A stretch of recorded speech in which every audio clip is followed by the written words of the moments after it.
তো কাঠমিস্ত্রিকে নজ্জার বলা হয়, আরবি দিয়ে কি বলা হয়? নজ্জার। তো তাকে জিজ্ঞাসা করলেন দুজন রাসূল যে আপনার নাম কি? সে বলছে আমার নাম হাবিব বিন ইসরাইল। হাবিব বিন ইসরাইল। তো তিনি জিজ্ঞাসা করছেন আপনারা এখানে কেন এসেছেন? ওই দুজন রাসূল বলছেন যে আমরা এখানে তাওহীদের দাওয়াত দিতে এসেছি। কোন তাওহীদ? আপনাদের ইলাহকে, আপনাদের রবকে।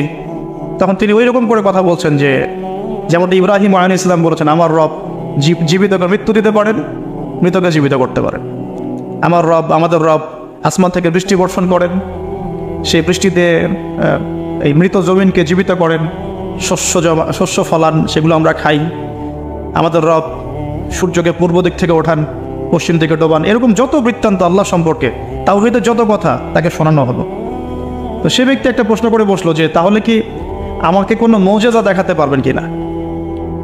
আপনি যে একত্ববাদের কথা বলছেন, এক আল্লাহর কথা বলছেন, কোনো মুজিজা দেখাতে পারবেন কিনা? এখন মনে করেন তো দেখি যে ঈসা আলাইহিস সালামের যুগের মুজিজা কি ছিল।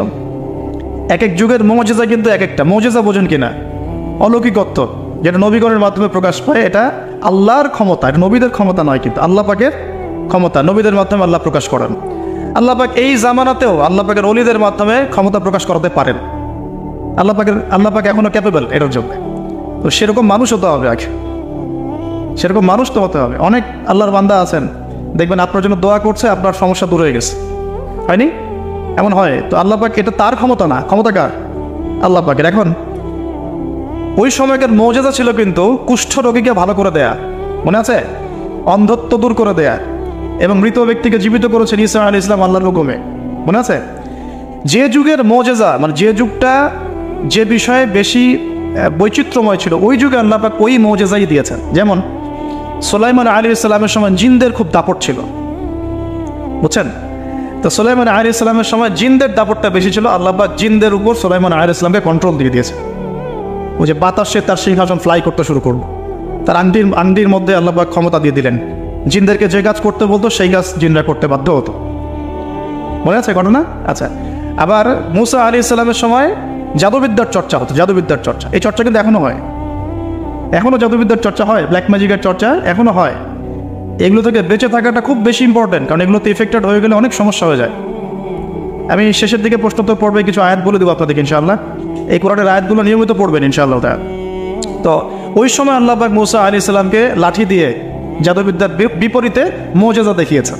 আর যখন যেটা তার বিপরীতে সেই মুজিজা, বুঝতে পারছেন? নবী সাল্লাল্লাহু আলাইহি ওয়াসাল্লামের যুগে কবি সাহিত্যের যুগ চলছে, একদম কাব্য সাহিত্য নিয়ে তারা খুব গর্ব করত। আল্লাহ পাক কোরআন নাজিল করলেন, সব সাহিত্য ধসে গেল, কোরআনের মুজিজা। আবার ঈসা আলাইহিস সালামের সময় চিকিৎসা বিজ্ঞানের খুব জয় জয়গার চলছিল। চিকিৎসা শাস্ত্র নিয়ে মানুষের অনেক বেশি মানে আগ্রহ ছিল, যেটা এটা দিয়ে এটা হয়, এটা দিয়ে এটা হয়। আল্লাহ পাক তখন এমন মর্যাদা দিয়েছেন যে মৃত মানুষকে জীবিত করে দেখিয়ে দিয়েছে। তো এই দুই ব্যক্তিকে ওই নজ্জার হাবিব বিন ইসরাইল, সে ব্যক্তি বলছে যে আমাদেরকে কোনো মুজিজা দেখাতে পারো কিনা? এখন সে বলছে ঠিক আছে, মুজিজা দেখাতে পারবো ইনশাআল্লাহ। আমার এই সন্তান, আমার এই ছেলে দীর্ঘদিন থেকে চোখে অসুখে ভুগছে, এক চোখ নষ্ট হয়ে যাচ্ছে, তুমি শেফা দিতে পারবে কিনা আল্লাহর হুকুমে? আল্লাহ পাকের দরবারে তারা সেজদায় পড়ে গেলেন, আল্লাহর কাছে সাহায্য চাইলেন, তার চোখে হাত বুলালেন, আলহামদুলিল্লাহ চোখ ভালো হয়ে গেল। এগুলো কিন্তু কোনো গালগল্প নয়। এবার হাবিবে নজ্জার, তার কিন্তু বিশ্বাস হয়ে গেল হ্যাঁ এটা তাওহীদের ফসল, এটা তাওহীদের ফসল। এবার তিনি দেনান সাক্ষ্য দিলেন যে আশহাদু আল্লা ইলাহা ইল্লাল্লাহ ওয়া আন্না মুহাম্মাদান, তখন ছিল না, তখন ছিল কি ঈসা আব্দুল রূহুল্লাহ ওয়া আবদুহু, এরকম একটা কালিমা ছিল তখন, ঠিক আছে? তো তিনি মুসলমান হয়ে যেটা করলেন, ওই জনপদের থেকে নির্জনতা অবলম্বন করা শুরু করলেন। তিনি মুসলমান হয়ে কিন্তু জনপদের ভিতর ঢুকে পড়েন নাই, প্রথমে একটু নির্জনতা অবলম্বন করা শুরু করলেন, কারণ সমাজের সবাই কিন্তু মুশরিক। এখন ওখানে যদি আপনি সরাসরি ঢুকে যান, ঢুকে আপনি এখন যদি জোরে জোরে তাকবীর দেওয়া শুরু করেন, তাহলে তো রিমান্ড হবে আর কি। তো তিনি নিজেকে একটু সেফ করে একা একা ইবাদত করা শুরু করলেন। এখানে আমাদের শিক্ষা আছে কিন্তু। আমি এই হাবিবে নজ্জারের ঘটনা, ওই তৎকালীন সময়কার ওই আন্তাকিয়া শহরের শিরক, এগুলোর সাথে আপনি বর্তমান বিশ্বকে মেলাতে পারবেন। এখনকার বিশ্বের অবস্থাও কিন্তু মোটামুটি এরকমই। অনেক আলোচনা আমি আগে করেছি বিগত লেকচারগুলোতে, যে এই ওয়ার্ল্ডের প্রতিটা ডিপার্টমেন্টেই শিরক আছে, একদম এডুকেশন থেকে শুরু করে, শিক্ষা থেকে শুরু করে পলিটিক্স পর্যন্ত সবখানেই শিরক আছে। কোনো জায়গায় শিরক বাদ নাই। ইকোনমিক্সও শিরক আছে, সামাজিক কালচারে শিরক আছে, আমাদের চিন্তা দর্শনে শিরক আছে, আমাদের মিডিয়ার মধ্যে শিরক আছে, আমাদের বুদ্ধিজীবীদের মধ্যে শিরক আছে, আমাদের রাজনীতিবিদদের মধ্যে শিরক আছে, আমাদের ধর্ম নেতাদের মধ্যেও শিরক আছে কোনো কোনো জায়গায়, আছে না?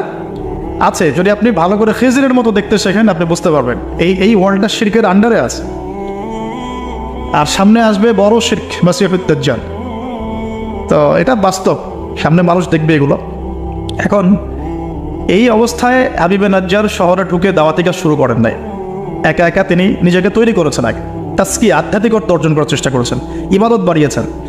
এদিকে ওই দুজন রাসূল তারা শহরে প্রবেশ করলেন, বেশ কিছু সময় তারা মানুষকে দাওয়াত দেওয়ার চেষ্টা করলেন, কিন্তু মানুষ ইসলাম কবুল করছে না। ঠিক মক্কার অবস্থার মতোই। এই সূরাটা কোথায় নাজিল হয়েছে? মক্কায়। কোথায়? এই সূরা কিন্তু মদিনায় নাজিল হয় নাই। তাহলে এই সূরার মধ্য দিয়ে আল্লাহ পাক রাসূল সাল্লাল্লাহু আলাইহি ওয়াসাল্লামকে শিক্ষা দিচ্ছেন, সাহাবীদেরকেও শিক্ষা দিচ্ছেন। ঠিক মাক্কি পরিবেশের মতোই তৎকালীন পরিবেশটা ছিল। আর মাক্কি পরিবেশ মানে, আমি অনেকদিন আগে বলেছি, মাক্কি পরিবেশ মানে শিরক, মাক্কি পরিবেশ মানে সুদ, রিবা, মাক্কি পরিবেশ মানে হচ্ছে মাদক, মাক্কি পরিবেশ মানে জেনা, ব্যভিচার, মেয়েদের মানহানি আর গোত্রীয় হানাহানি, এগুলো মক্কা। মক্কা মানে এইগুলো যেটা এখনকার ওয়ার্ল্ডে চলছে। আপনি যদি ছোট ছোট সেন্সে চিন্তা করেন না, তাহলে আমাদের সোসাইটিটাও মাক্কি। ছোট সেন্সে চিন্তা করেন, এখানে শিরক দিয়ে ভর্তি, রিবা সুদ দিয়ে ভর্তি, মাদক দিয়ে ভর্তি, মেয়েদের যে জেনা, ব্যভিচার, পর্নোগ্রাফি এগুলো দিয়ে ভর্তি। আর কি গোত্রীয় হানাহানি তো আছেই, এটা এখন পলিটিক্যাল হানাহানিতে রূপ নিয়েছে। কোনো কোনো জায়গায় ধর্মীয় হানাহানি হচ্ছে, মসজিদে ভাগাভাগি হচ্ছে। আছে, মক্কার আদর্শ কিন্তু এখনও সমাজের মধ্যে আছে। খালি দার্শনিক দৃষ্টিভঙ্গিতে দেখতে শিখুন, একটু খিজিরের মতো দেখতে শিখুন। এখন দেখুন, এই দুজন রাসূল দাওয়াত দেওয়ার পর, দীর্ঘদিন দাওয়াত দেওয়ার পরে যখন মানুষ ইসলাম কবুল করছে না, তখন তারা প্রকাশ্যে মানে আল্লাহু আকবার, তাকবীর এটা দেওয়া শুরু করেছেন। যখনই বের হতেন তারা তাকবীর দিতেন, আল্লাহু আকবার, আল্লাহু আকবার, আল্লাহু আকবার, লা ইলাহা ইল্লাল্লাহ, লা ইলাহা ইল্লাল্লাহ। এভাবে প্রকাশ্য দাওয়াত দেওয়া শুরু করলেন। ঠিক আব্দুল্লাহ বিন মাসউদ রাদিয়াল্লাহু আনহুর মতো। নবী সাল্লাল্লাহু আলাইহি ওয়াসাল্লাম একদিন বললেন যে, কে আছো কুরাইশদেরকে কোরআন শোনাতে পারো? তারা তো কোরআন শুনতেই চায় না, কোরআন বললেই কানে আঙ্গুল ঢুকায় দেয়। হ্যাঁ, কোরআন বললেই তারা কাপড় দিয়ে মাথা আবৃত করে, এগুলো কোরআনে আছে কিন্তু।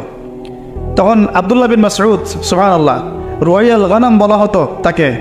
মানুষ তাচ্ছিল্য করতো, মানুষ তাকে তাচ্ছিল্য করতো। তার পা ছিল সরু আর চিকন সরু, পা দেখে আবু জাহেল হাসাহাসি করতো, সুবহানাল্লাহ। আর ওই পায়ের নিচেই আবু জাহেলের মৌত আল্লাহ লিখেছিলেন, সুবহানাল্লাহ। ওই পা দিয়ে তার আবু জাহেলের বুকের উপর পাড়া দিয়ে তিনি তাকে গর্দান কেটেছেন বদরের মাঠে। খালি 13 বছরের ব্যবধান, সময়ের ব্যবধান, খালি জাস্ট টাইম টক্স, মানে সময় কথা বলে না, সময় কথা বলে। এই আব্দুল্লাহ বিন মাসউদ রাদিয়াল্লাহু আনহুর পায়ের তলে আবু জাহেল আবার মারা গেছে। তো এই আব্দুল্লাহ বিন মাসউদ রাদিয়াল্লাহু আনহু বললেন যে, আমি শোনাবো কুরাইশদেরকে কোরআন ইনশাআল্লাহ। তারপর তিনি বের হয়ে কাবা ঘরের সামনে গিয়ে আর রহমান আল্লামাল কোরআন খালাকাল ইনসান এই তেলাওয়াত শুরু করলেন। বাস, মাইর শুরু হলো। এখন যদি আপনি বের হয়ে সবার সামনে বলেন, আল্লাহর হুকুম ছাড়া কোনো হুকুম নাই, ইনিল হুকমু ইল্লা লিল্লাহ, আল্লাহর হুকুম ছাড়া কোনো হুকুম নাই, ওয়া মান লাম ইয়াহকুম বিমা আনজালাল্লাহু ফাউলাইকা হুমুল কাফিরুন, মায়ের একটা মাটিতে পড়বে, একটাও গায়েবই হয়ে যেতে পারেন আপনি, নাই আউট অফ হিস্ট্রি। আপনি আপনার কথা মানুষ ভুলেই যাইতে পারে, হয় না এমন? আর যদি জাতিসংঘে গিয়ে বলেন যে যত বেজ আছে সব শিরকের উপর আছে, সারা ওয়ার্ল্ডের মধ্যে শুধু ইসলামিক খেলাফা চলবে, তাহলে কি হবে? তো এই অবস্থা হয়েছে আব্দুল্লাহ বিন মাসউদ রাদিয়াল্লাহু আনহু।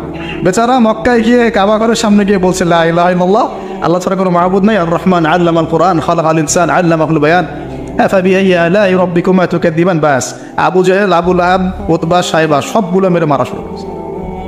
তাহলে শিক্ষা হচ্ছে এগুলো সুন্নত। শিক্ষাটা কি? দিনের পথে যদি সত্যিকার কেউ এফোর্ট দেয়, তাহলে এই জিনিসগুলো তার ভাগ্যে আসবে।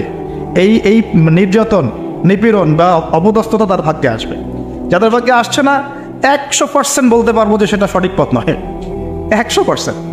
হ্যাঁ, সঠিক পথের ডানে বামে আমরা চোরা রাস্তা খুঁজি, তো সঠিক ক, সঠিক খ, সঠিক গ, হ্যাঁ, সঠিক অল্প সঠিক, বেশি সঠিক, একটু বেশি সঠিক, মানে এরকম আর কি। সত্যিকার অর্থে ওই রকম সঠিক পথে গেলে এগুলো আসবেই। তো এটা একটা ফলসিফিকেশন টেস্ট, যাদের উপর এগুলো আসতেছে সন্দেহ নয় যে ইনশাআল্লাহ তারা সঠিক পথে আছে।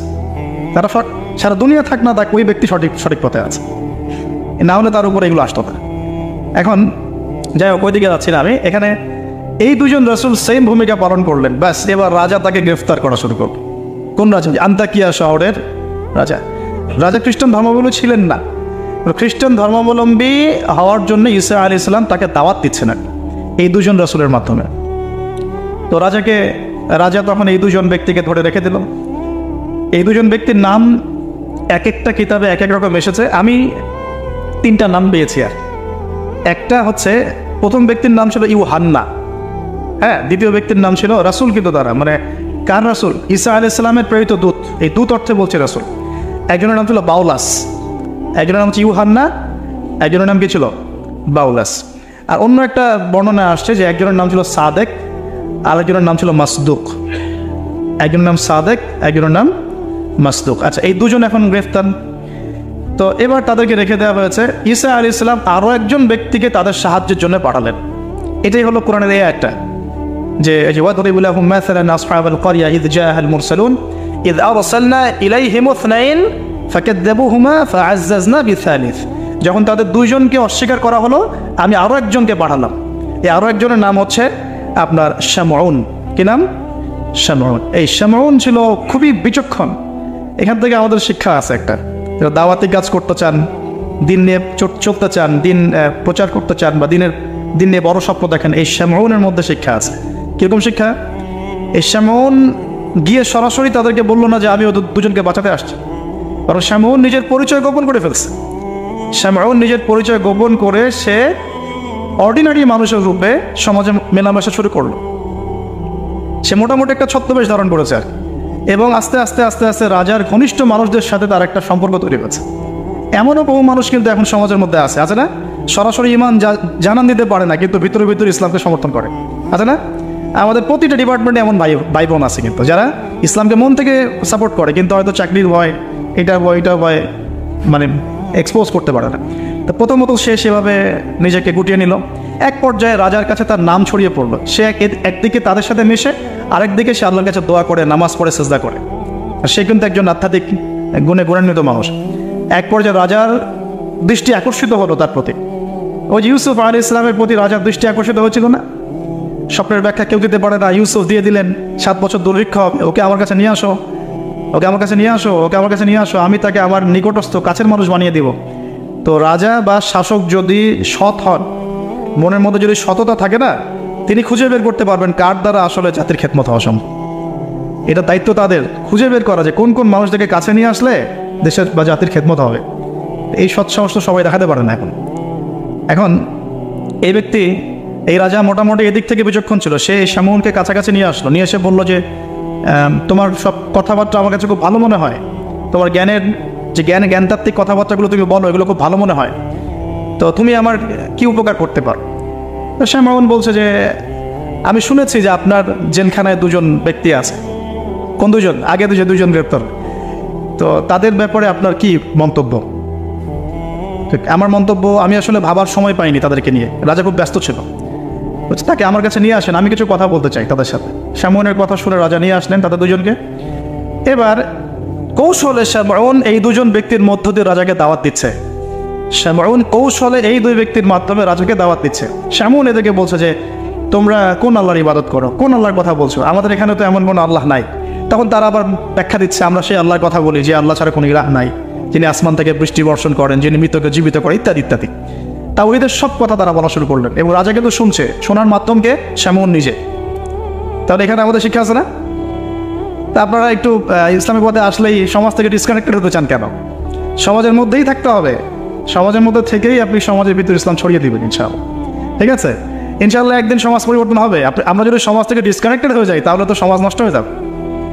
তো দেখুন, অনেক যুবক ছেলে আমাদেরকে বলে, ভাইয়া নামাজ পড়তাম না, এখন নামাজ পড়ি, এখন বিসিএস পরীক্ষা দিব না ভাবছি। কেন দিবেন না? ওর সাথে কী সম্পর্ক? ওর সাথে কী শত্রুতা? আপনি আরও বড় বড় পোস্টে যান, মানুষকে তাওহীদের দাওয়াত দেন, তাওহীদ প্রতিষ্ঠার চেষ্টা করেন, আল্লাহ হেফাজত করুন, আল্লাহ তৌফিক দান করুন। এখন এই শামউনের থ্রু দিয়ে এই 2 ব্যক্তি রাজাকে দাওয়াত দিলেন, মাশাআল্লাহ। এবার রাজা জিজ্ঞাসা করছে যে কোনো মোজেজা আছে না, কোনো অলৌকিকত্ব দেখাতে পারবে? আমরা যে আল্লাহর ইবাদত করি, মাঝে মাঝে কিন্তু জিনের উপাসনা করলে কিছু অলৌকিকত্ব দেখা যায়। মানে অলৌকিকত্ব না, মানে ভেলকিবাজি দেখানো যায় আর কি। দেখবেন জিন তাত্ত্বিক যারা চর্চা করে, দেখবেন ভেলকি দেখায় মানুষকে। আপনি কোনো কবিরাজের কাছে গিয়েছেন, আপনাকে বলে দিবে যে 2 বছর আগে তুই এটা করছিলি না, এরকম কিন্তু বলে দেবে।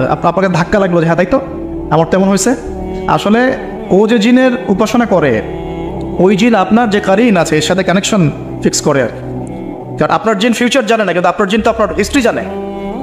আপনার জিন আপনার হিস্ট্রি জানে তো। তো তখন আপনার কাছে মনে হলো হ্যাঁ তাই তো, আমি তো অমুক দিন অমুক মেয়ের জন্য দাঁড়াইছিলাম এখানে। হ্যাঁ আচ্ছা ঠিক আছে। এখন সে বলল যে হ্যাঁ আমরা মৌজাদা দেখাবো ইনশাল্লাহ। কি মৌজাদা? 7 দিন আগে একটা বাচ্চা ওই রাজ দরবারে মারা গেছে। কয়দিন আগে?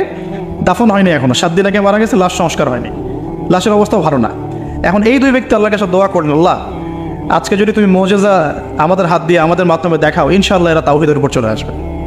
তো আল্লাহ রাব্বুল আলামিন মুআজিজা দেখালেন, ওই 7 দিনের মৃত বাচ্চা জীবিত হয়ে উঠল।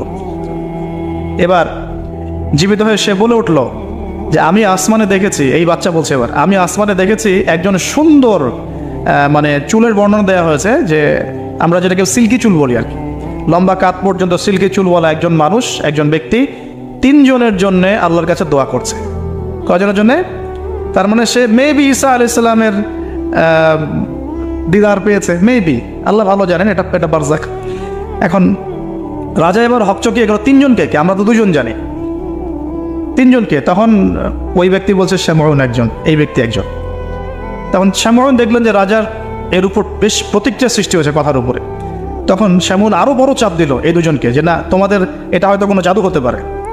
শামউন, তোমাদের কোনো জাদু হতে পারে, আমাদের এই রাজার এক মেয়ে মারা গেছেন, তোমরা পারলে তাকে জীবিত করে দেখাও দেখি। এবার তারা 2জন আবার সিজদায় পড়ে গেলেন, আল্লাহর কাছে দোয়া করলেন।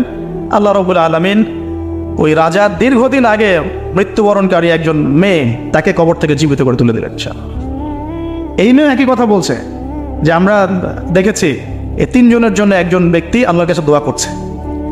এবার মাশাআল্লাহ মুআজিজা প্রকাশ পেয়ে গেল। কিন্তু এই মুআজিজা প্রকাশ পাওয়ার পরেও আপনারা তো জানেন যে ফেরাউনের সামনে কতগুলো মুআজিজা দেখানো হয়েছে, 9টা। কয়টা? 9টা, একবারে 9টা না, কিন্তু ব্যাক টু ব্যাক বছর বছর 9টা। তারপরে কি ফেরাউন ঈমান আনছে? আবু জেহেলের সামনে কতগুলো মুআজিজা আসছে, সে কি ঈমান আনছে? আজারের সামনে কি ইব্রাহিম আলাইহিস সালামের মতো মানুষ থাকা সত্ত্বেও সে কি ঈমান আনছে? এরকম বহু মানুষ পৃথিবী থেকে চলে গেছে যাদের সামনে অগণিত মুআজিজা আসার পরেও ঈমান নিয়ে আসেন। আবার অনেক মানুষ এক দোয়ার বরকতে ঈমান নিয়ে চলে আসছে। খালিদ বিন ওয়ালিদের কথা শুনুন। খালিদ বিন ওয়ালিদ রাদিয়াল্লাহু আনহু উহুদে যুদ্ধ করেছেন ইসলামের এগেইনস্টে।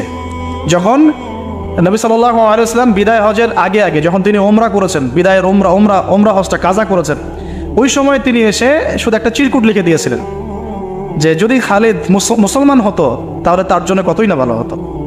নবীজি এটাও বলেননি খালিদ আসো ইসলাম কবুল করো, তোমার আগের সব গুনাহ মাফ হয়ে যাবে, এটা এতটুকু বলেন নাই। নবীজি বলেছেন, খালি চিরকুটে লিখে দিয়েছেন যে যদি খালিদ ইসলাম কবুল করতো তাহলে কতই না ভালো হতো। এই একটা কথাই তার মনে এমন দাগ কেটেছে, তিনি নিজে গিয়ে মদিনা ইসলাম কবুল করে আসছেন। আর তারপরে তো জানেন তার হাতে ইসলামের কতগুলো বিজয় হয়েছে, প্রায় 80 থেকে 100টা ব্যাটেল তিনি লড়ছেন ইসলামের জন্য, এবং কোনো ব্যাটেলেই তিনি কিন্তু পরাজিত হন নাই। তাকে বলা হয় সাইফুল্লাহ, আল্লাহর তরবারি। এখানে একটা কথা বলি, এই মানুষকেও শয়তান ওয়াসওয়াসা দিত। এই খালিদ বিন ওয়ালিদ রাদিয়াল্লাহু আনহুকেও এই যে বললাম না চোখ লাগা, বদনজর, ওয়াসওয়াসা, এই সমস্যা হতো। হ্যাঁ, এবং এই অনলাইনের মাধ্যমে এটা বেশি হয়। তখন তিনি এসে নবীজিকে বলছিলেন যে আমাকে একটা দোয়া শিখায় দেন ইয়া রাসূলুল্লাহ। তিনি কিন্তু বীর বিক্রম, একজন সাহসী বীর সাহাবী। নবী সাল্লাল্লাহু আলাইহি ওয়াসাল্লাম তাকে দোয়া শিখিয়ে দিয়েছেন যে আউযু বিকালিমাতিল্লাহি তাম্মা মিন কুল্লি শাইতানিন ওয়া হাম্মা ওয়া মিন কুল্লি আইনিন লাম্মা। একটা জায়গা আছে আউযু বিকালিমাতিল্লাহি তাম্মাতি মিন গাদাবিহি ওয়া ইকাবিহি ওয়া শাররি ইবাদিহি ওয়া মিন হামাজাতি শায়াতিন ওয়া ইয়াহদুরুন। দেখেন কোথা থেকে কোথায় আসলাম। মুআজিজা দেখার পরেও তো বহু রাষ্ট্রপ্রধান ইসলাম কবুল করে না, করেছে? করে না। এখনও তো আপনার সামনে আমার সামনে মুআজিজা পড়ে আছে। কি মুআজিজা? কোরআন। কেউ কোরআন নিয়ে একটা ভুল প্রমাণ করুক, একটা জিনিস, একটা বিধান প্রমাণ করুক যে মানবতা বিরোধী বা এটা এই যুগে চলে না, ওই যুগে চলতো, এর মধ্যে এক জাররা পরিমাণ ভুল কেউ বের করতে পারে কিনা দেখুক। তারপরেও তো মানুষ কোরআন মেনে চলছে না, ব্যাপারটা এরকম হচ্ছে না। এখন রাজার সামনে অনেকগুলো মুআজিজা দেখানো হয়েছে ঠিকই, কিন্তু রাজা তাদেরকে কবুল করে না। ফিনিশিং হলো এটা। এবার এই 3 জনকে শাস্তি দেওয়া হবে। শামউনের আসল রূপ তো প্রকাশ পেয়ে গেছে। এবার শামউনের কি আসল রূপ প্রকাশ পেয়ে গেছে।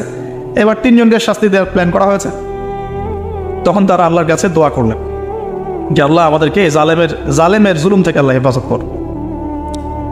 তো তাদেরকে আটকে রাখা হয়েছে, পাথর নিক্ষেপ করে হত্যা করা হবে, এটা হচ্ছে রায় ওদের।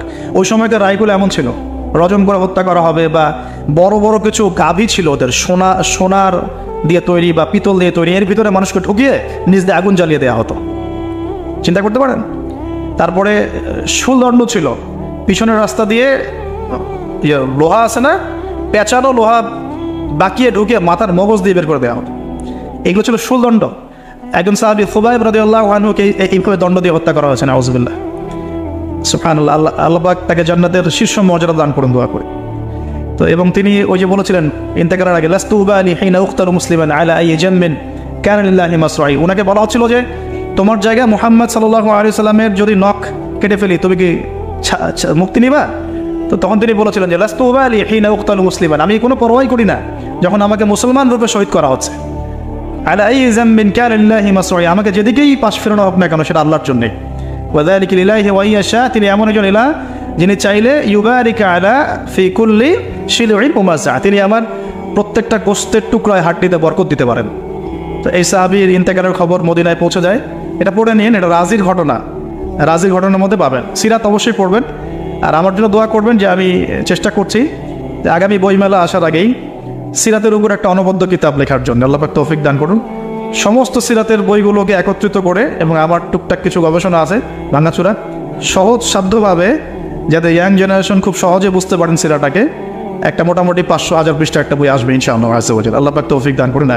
তো অনেকে অনেক টপিকের কথা বলেছিলেন আমাকে যে এটা নিয়ে লিখেন, এটা নিয়ে লিখেন, বা এটা নিয়ে লিখেন, বা আখিরুজ্জামান নিয়ে লিখেন, ঠিক আছে? তাই বললাম যে না, আগে রাসূল সাল্লাল্লাহু আলাইহি ওয়াসাল্লামের বরকত দিয়ে শুরু হবে ইনশাআল্লাহ।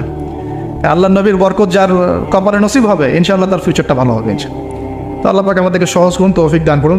এখন এখানে এই তিনজনকে আটকে রাখার পর যেটা বলছিলাম, এবার তাদেরকে পাথর নিক্ষেপ করে হত্যা করার কথা বলা হয়েছে। আর তারা এখানে আল্লাহর কাছে দোয়া করছেন। এর ফলশ্রুতিতে ওই রাজ্যের মধ্যে দেন দুর্ভিক্ষ শুরু হয়ে গেল। কি হলো ভাই? একদম দুর্ভিক্ষ। ওয়ার্ল্ড কি আসতেছে দুর্ভিক্ষের দিকে? আসতেছে, সবর করেন। তো এখন আমি একটা লেকচারে বলেছিলাম যে এই ইকোনমিক স্যাংশন বা ইকোনমিক যে ইনফ্লেশন যেগুলো হয় এগুলো থেকে বাঁচার জন্য সূরা ইউসুফের মধ্যে একটা হেদায়েত আছে। ওই সূরা ইউসুফ আলাইহিস সালামের 7 বছর মেয়াদী যে পরিকল্পনা, ওই পরিকল্পনা যদি কেউ বাস্তবায়ন করে কোনো রাষ্ট্রে দুর্ভিক্ষ হবে না ইনশাআল্লাহ। যদি হয়ও, আল্লাহর হুকুমে যদি হয়ও, ইনশাআল্লাহ জনগণ না খেয়ে মরবে না। ওই 7 বছরের মেগা পরিকল্পনা কি সেটা একটু সূরা ইউসুফ ঘাটে দেখেন। তার মূল জিনিসটাই হচ্ছে অপচয় নষ্ট করা, অপচয়টাকে রোধ করা। অপচয় নষ্ট করা না মানে অপচয়কে রোধ করা, সমস্ত রকম অনিয়ম বন্ধ করা, এবং ফিউচারের জন্যে খাবার এবং সম্পদগুলো সঞ্চয় করতে থাকা। যেমন আমরা কিন্তু অনেক অপচয় করি, খাবার নষ্ট করি, গ্যাস নষ্ট করি, তেল নষ্ট করি, নষ্ট করি, কিন্তু আবার প্রয়োজনের চেয়ে বেশি ব্যবহার করি। আবার দেখা যায় যে অনেক প্রকল্প হাতে নিচ্ছে কিন্তু পুরোপুরি বাস্তবায়িত হচ্ছে না, দুর্নীতি হচ্ছে, ইত্যাদি ইত্যাদি। এইগুলোকে যদি বন্ধ করা যায়, আপনি ইন ফিউচার একটা জাতির ইকোনমিক বিষয়টা সাস্টেন করতে পারবেন ইনশাআল্লাহ। তো আমি ইকোনমিক্স নিয়ে অন্য একদিন ইনশাআল্লাহ কোনো একটা সেমিনার করবো ইনশাআল্লাহ তাআলা।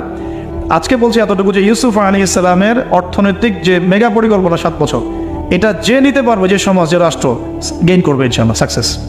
এই জিনিসগুলো আমাদের ঊর্ধ্বতন কর্তৃপক্ষ থেকে বোঝানো উচিত, দাওয়াতটা পৌঁছানো উচিত। হয়তো বা তারা জানেন না, এমন হতে পারে যে তাদেরকে যুগের সাথে তাল মিলিয়ে কেউ বোঝাতে পারেনি এখন পর্যন্ত, এমন হতে পারে। এই জন্য আমরা সবার প্রতি আমভাবে দাওয়াতের নসিহত করব, কারোর প্রতি আমরা কোনো শত্রুতা পোষণ করতে যাব না। কারণ আমাদের সমাজের মানুষগুলো কিন্তু আমাদেরই ভাই, আমাদেরই বোন, আমরাই। তো হয়তো কেউ হেদায়েত পেয়েছে, কেউ পায় নাই, কেউ বুঝে আসছে, কেউ আসে নাই, ইত্যাদি। এখন এই মানুষগুলো দোয়া করছেন 3 জন, এইভাবে বলছি ইউহান্না, বাউলাস এবং শামাউল। হ্যাঁ, অথবা অন্য বর্ণনা আছে সাদেক, মাসদুক এবং শামাউল। তারা দোয়া করছেন, এদিকে দুর্ভিক্ষ চলছে। এখন জনগণ তাকে বলা শুরু করলো যে ইন্না তাতায়্যারুনা বিকুম, তোমাদেরকে আমরা এখন অশুভ মনে করা শুরু করেছি, তোমাদেরকে আমরা অশুভ, অনুক্ষণ মনে করছি। সূরা ইয়াসিন পড়ে দেখেন, আমরা তোমাদেরকে অলক্ষ্য বলি না, কুলক্ষণ, অনুক্ষণে এরকম কথা বলি না, তোমাদেরকে আমরা এখন অনুক্ষণে মনে করছি। যদি তোমরা তোমাদের এই দাওয়াত বন্ধ না করো, আমরা তোমাদেরকে রজম করে হত্যা করো। এবার রজমের প্রিপারেশন নেওয়া হচ্ছে। এবার সেই ঘটনা, ওয়াজা মিন আকসাল মাদিনাতি রাজুলুন ইয়াসআ। এবার ওই মদিনা মানে কিন্তু নগর, মদিনা মানে একটা শহর। মদিনা মানে ওই শহরের দূরবর্তী একটা জায়গা থেকে, দূরবর্তী জায়গা মানে কোনটা? ঢোকার এন্ট্রান্সটা, ওই যে হাবিবে নাজ্জার, মনে আছে? ওয়াজা মিন আকসাল মাদিনাতি রাজুলুন ইয়াসআ, একজন ব্যক্তি দৌড়ে আসলো। ইয়াসআ মানে দৌড়ে আসলো। ইয়াসআ ক্বালা ইয়া কওমি ইত্তাবিউল মুরসালিন, দৌড়ে এসে তখন তার ওই ব্যক্তি কওমকে বলছে, হে আমার কওম, এই রাসূলদের অনুসরণ করো। সুবহানাল্লাহ। কোন ব্যক্তি এটা? তাহলে এখানে আমাদের যারা সাধারণ মুসলিম আছে, আমাদের শিক্ষা আছে নাকি? হাবিবে নাজ্জার কত বড় একটা সাহসিকতার পরিচয় দিল এখানে। দেখেন, যে দৌড়ে এসে যখন শুনতে পারলো যে ওই রাসূলদেরকে হত্যা করার প্রিপারেশন নেওয়া হয়েছে, দৌড়ে এসে কওমকে বলছে, হে আমার পুরো কওম, তোমরা রাসূলকে অনুসরণ করো। ইত্তাবিউ মান লা ইয়াসআলুকুম আজরান ওয়া হুম মুহতাদুন, তোমরা সেই রাসূলদের অনুসরণ করো যারা তোমাদের কাছে কোনো প্রতিদান চাচ্ছে না এবং তারা হেদায়েত প্রাপ্ত আছে। সুবহানাল্লাহ।